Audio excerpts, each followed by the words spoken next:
I must now say a little about Reuben Smith, who was left in charge of the stables when York went to London. No more, no one more thoroughly understood his business than he did. When he was all right, there could not be a more faithful or valuable man. He was gentle and very clever in his management of horses, and could doctor them almost as well as a farrier, for he had lived 2 years with a veterinarian surgeon. He was a first-rate driver. He could take a four-in-hand or a tandem as easily as a pair. He was a handsome man, a good scholar, and had very pleasant manners. I believed everybody liked him. Certainly the horses did. The only wonder was that he should be in an under situation, not in the place of a head coachman like York.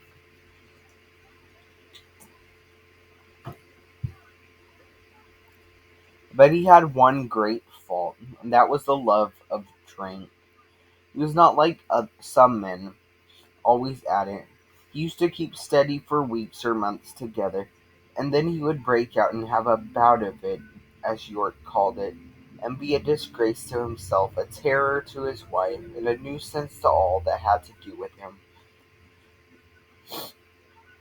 He was, however, so useful that 2 or 3 times York had hushed the matter up, and kept it from the Earl's knowledge. But one night, when Reuben had to drive a party home from a ball, he was so drunk that he could not hold the reins, and the gentlemen of the party had to mount the box and drive the ladies home. Of course this could not be hidden, and Reuben was at once dismissed.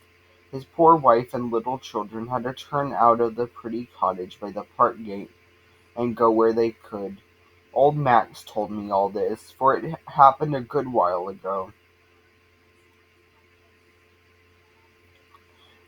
But shortly before Ginger and I came, Smith had been taken back again.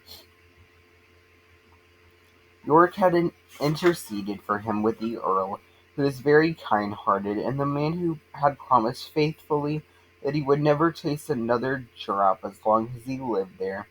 He had kept that promise so well that York thought he might be safely trusted to fill his place while he was away. He was so clever and honest that no one seemed so well fitted for it. It was now early in April, and the family was expected home sometime in May. The light brougham was to be freshly done up,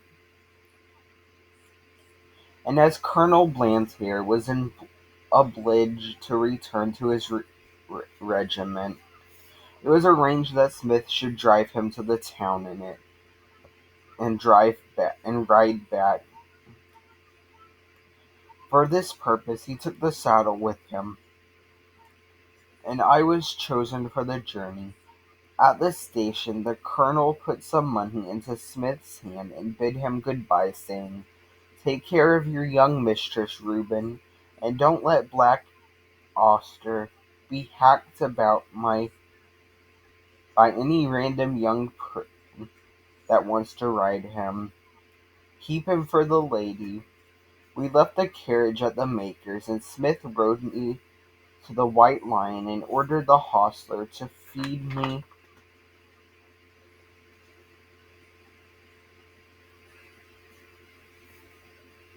well, and have me ready for him at 4 o'clock.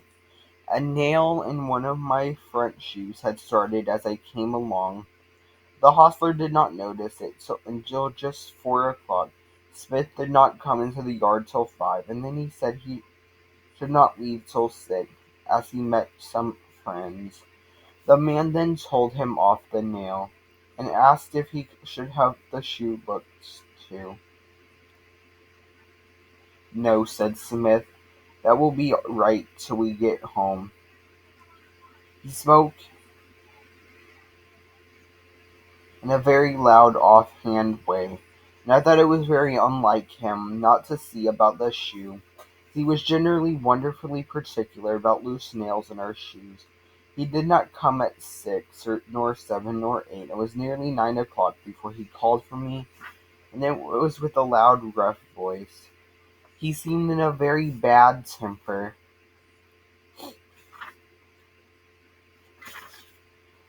with a and abused the hostler, though I could not tell what for. The landlord stood at the door and said, "Have a care, Mr. Smith," but he answered angrily with an oath, and almost before he was out of the town he began to gallop frequently, giving me a sharp cut with his whip, though I was going at full speed. The moon had not yet risen, and it was very dark. The roads were stony, having been recently mended. Going over them at this pace, my shoe became looser, and when he was near the turnpike, it came off.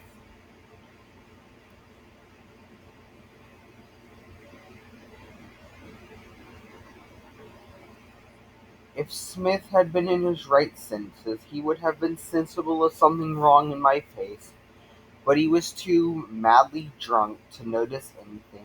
Beyond the turnpike was a long piece of road, upon which fresh stones had been laid, large sharp stones, over which no horse could be driven quickly without risk of danger.